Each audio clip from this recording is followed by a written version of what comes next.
강남 아파트 팔고 도봉구로 58세 대기업 임원의 충격적인 은퇴 스토리.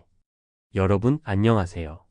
오늘은 조금 충격적일 수도 있는, 하지만 많은 분들에게 분명히 공감이 될 만한 한 58세 대기업 임원의 은퇴 이야기를 전해드리려고 해요. 사실 우리가 흔히 생각하는 대기업 임원이라고 하면 돈도 많고 노후 준비도 이미 끝났겠지 하고 막연히 생각하기 쉽죠. 그런데 이분이 강남에 있던 아파트까지 팔고 도봉구로 이사를 결심했다니 무슨 사정이 있었던 걸까요? 혹시 여러분도 은퇴를 앞두고 계시거나 이미 은퇴를 하셨나요? 아니면 부모님이 곧 은퇴를 준비 중이셔서 자주 이야기를 나누고 계신가요? 은퇴는 누구에게나 언젠가는 찾아오는 중요한 전환점인 것 같아요. 저는 요즘 주변 친구들을 만나면 하나같이 앞으로 뭘 해야 할지 모르겠다. 돈은 얼마나 있어야 하나? 강남에서 계속 살 수 있을까? 같은 이야기를 많이 하더라고요. 이 대기업 임원분도 그런 고민 끝에 결국 강남 아파트를 팔아야 하는 결정을 내리게 되었어요. 표면적으로는 충격적일 수 있지만 그 안에는 우리의 현실과 관련된 정말 많은 이유가 숨겨져 있답니다. 오늘은 이 임원분의 이야기를 시작으로 은퇴 준비 과정에서 겪는 고민과 실제 사례 3가지를 소개해 보려고 해요. 나만 그런 게 아니구나 하고 조금이나마 위로가 되고 또 이렇게 대비할 수 있겠구나 하고 새로운 시야도 얻을 수 있길 바랍니다. 1. 강남 아파트를 팔고 도봉구로 이사한 58세 임원 이야기. 이분은 30대부터 줄곧 대기업에서 근무하면서 성공이라는 수식어가 늘 따라다녔어요.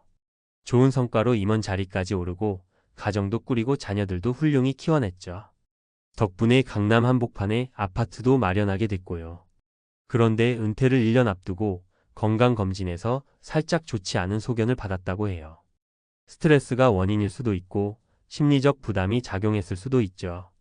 아무튼 이 일을 계기로 내가 가진 자산이 진짜 충분한 걸까?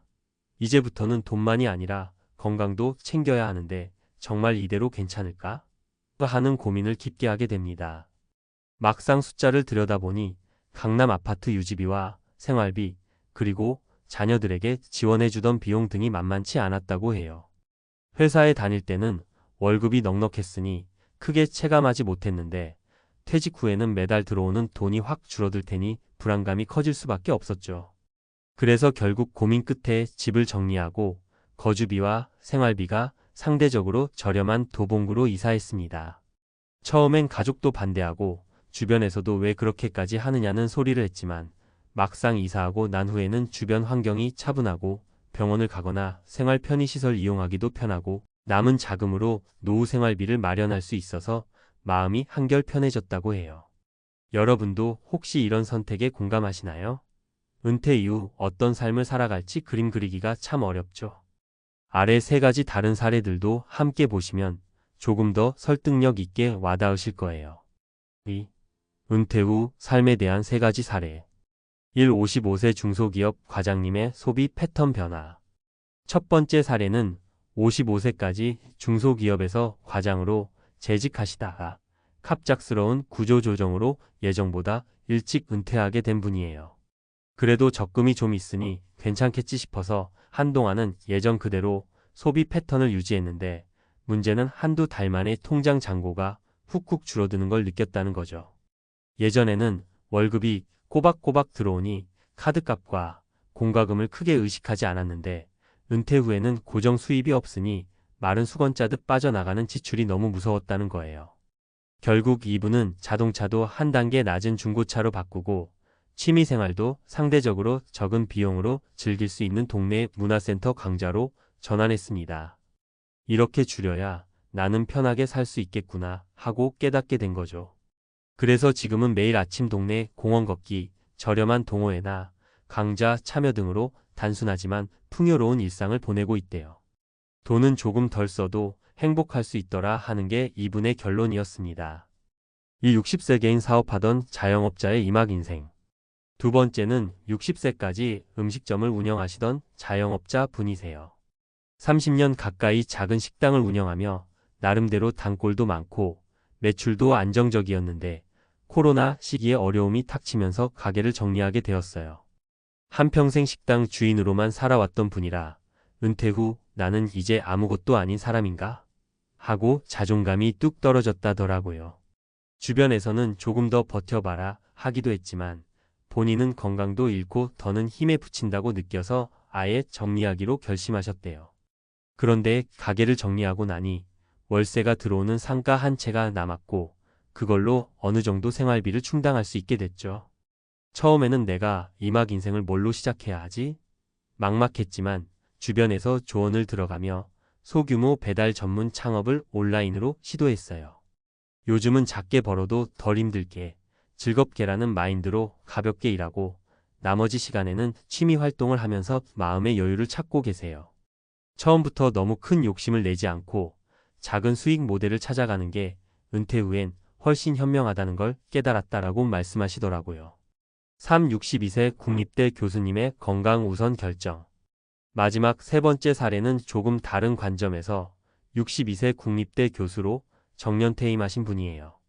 일반적으로 교수님들은 정년 보장이 되니까 경제적으로 비교적 안정적일 거라고 생각하기 쉬운데요. 이분의 고민 포인트는 바로 건강과 가족이었어요. 그동안 연구와 강의에 매달려 살다 보니 건강 관리를 제대로 못해서 퇴임 직전에 당뇨 진단을 받았고 자녀들은 이미 모두 독립해 따로 살고 있었어요. 그런데도 집이 학교 근처라 이동이 편하다는 이유로 별다른 이유 없이 그냥 계속 그 집에서 살려고 했다고 해요. 그런데 막상 은퇴하고 나니 혼자 덩그러니 남은 넓은 집이 왠지 쓸쓸하더랍니다. 관리 비용도 많이 들고요.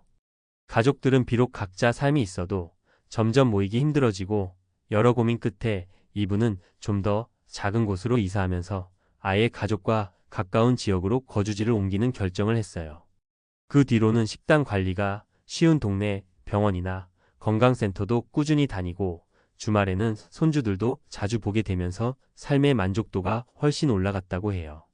돈보다는 나와 가족의 건강과 편안함이 더 소중하다는 걸 깨달은 셈이죠. 3. 은퇴 준비 어렵지만 현실 점검이 먼저. 이렇게 다양한 사례를 보면 결국 은퇴는 돈만의 문제가 아니에요. 물론 경제적 부분이 제일 걱정인 건 맞지만 그와 동시에 건강, 인간관계, 삶의 만족도 같은 다른 요소들도 함께 고민해야 한다는 걸 느끼실 거예요. 강남 아파트를 팔고 도봉구로 이사한 대기업 임원분도 마찬가지였어요. 내가 이 정도면 괜찮겠지 했던 게 실제로 표에 적어보니 퇴직 후에는 생각보다 돈이 빨리 소진될 수 있겠더라고요. 게다가 스트레스도 풀어야 하고 마음 편히 살고 싶으니까 거주 비용과 생활비를 확 줄일 수 있는 방법을 택한 거죠. 우리도 이제 작은 것부터 현실 점검을 해보면 어떨까요? 예를 들어 내 현재 자산과 향후 수입은 얼마나 될까? 퇴직 후 주거 형태나 지역을 어떻게 설정할까? 건강 관리는 어떻게 해야 오래오래 무탈하게 지낼 수 있을까? 취미나 대인관계, 봉사나 재취업 등으로 삶의 보람을 찾을 수 있을까? 막상 하나씩 써보면 머리가 어지럽기도 하고 귀찮은 마음이 들 수도 있어요. 하지만 은퇴 후에는 더 이상 실수가 용납되지 않는 상황이 오기도 하니까 미리 가능한 많은 시나리오를 그려보는 게 좋겠죠. 4. 마무리하며 오늘은 강남 아파트 팔고 도봉구로 58세 대기업 임원의 충격적인 은퇴 스토리 라는 화두를 던지면서 은퇴를 앞두고 혹은 이미 은퇴하신 분들이 느끼는 현실적인 고민을 나눠봤어요. 사실 은퇴라는 건 끝이라기보다 또 다른 새로운 시작이잖아요. 그 새로운 출발선에서 우리는 뭘 준비하고 어떻게 마음먹어야 할까요? 조금 과감한 결정을 통해 생활비 부담을 확 줄인 사례도 있었고 건강 문제나 가족 관계를 고려해 주거 환경을 바꾼 사례도 있었어요. 또 당장 수입이 없다고 막막해하지 말고 작고 안전한 수익 모델부터 천천히 찾아 나간 이야기도 전해드렸습니다. 결국 가장 중요한 건 내가 진짜 원하는 삶이 무엇인지 그리고 그 삶을 지속하기 위해 꼭 필요한 건 어떤 것인지를 스스로 정의해보는 일이 아닐까 해요. 은퇴 후에는 누구도 우리의 일상을 대신 책임져 주지 않잖아요. 이제부터는 더 자유롭고 동시에 더욱 책임감이 필요한 시기이기도 해요. 여러분도 이 영상을 보고 조금이나마 나도 이렇게 바꿔볼까? 아니면 저 사례처럼 해볼까? 하고 구체적인 생각이나 계획이 떠오르셨다면 좋겠습니다. 은퇴가 우리에게 겁먹을 일만은 아니라는 거 잘 준비하면 또 다른 행복의 문을 열 수 있다는 걸 잊지 않으셨으면 해요. 그럼 오늘 영상 봐주셔서 정말 감사하고요. 제 채널에서는 앞으로도 이런 은퇴 및 노후 준비, 건강관리, 라이프 스타일에 대한 정보와 이야기를 많이 나눌 예정이니 계속 함께 해주시면 좋겠습니다. 구독과 좋아요, 알림 설정 부탁드리면서 저는 또 다음 영상에서 인사드릴게요. 감사합니다.